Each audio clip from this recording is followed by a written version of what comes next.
Former Republican candidate Carly Fiorina endorsing Senator Ted Cruz, praising him as a constitutional conservative.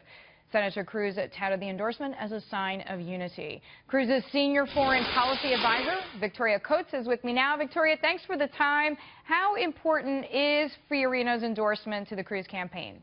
Absolutely. Thank you for having me. And Carly is just a wonderful voice for conservative women and conservatives in general, and we are absolutely honored and thrilled to have her with our campaign.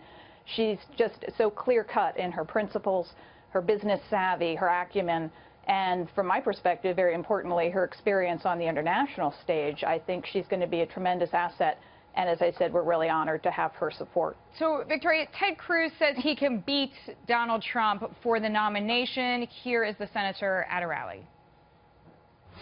There is only one campaign that has beaten Donald Trump repeatedly and that can and will beat Donald Trump in this nomination.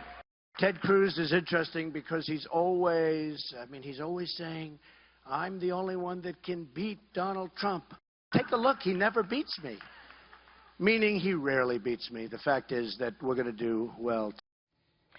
How can Senator Cruz gain back some of the votes and beat Donald Trump, especially among conservative Christians that most people would have thought would have been for Senator Cruz out of the gate? Well, I have to say Mr. Trump seems a little confused about the definition of the word never, because the last time I looked, we had beaten him a number of times, from Texas to the Northeast in Maine to out west, states like Kansas, Idaho, Alaska. So Senator Cruz has shown that he's got regional appeal, that he doesn't just play to a single type of viewer. Certainly he has a strong appeal to the evangelicals, as you noted, but clearly now that's not the only group that he appeals to. And he has proven repeatedly that he is the candidate that can, across the board, beat Donald Trump, beat him by double digits, beat him in big states. And so if the nation has decided that they want somebody other than Donald Trump for their next commander-in-chief, I think Ted Cruz is really the only viable alternative at this point. Speaking of next commander-in-chief, we know you are his foreign policy advisor, so I want to get your view on Iran testing these missiles, saying they could be capable of reaching Israel. We have a quick soundbite.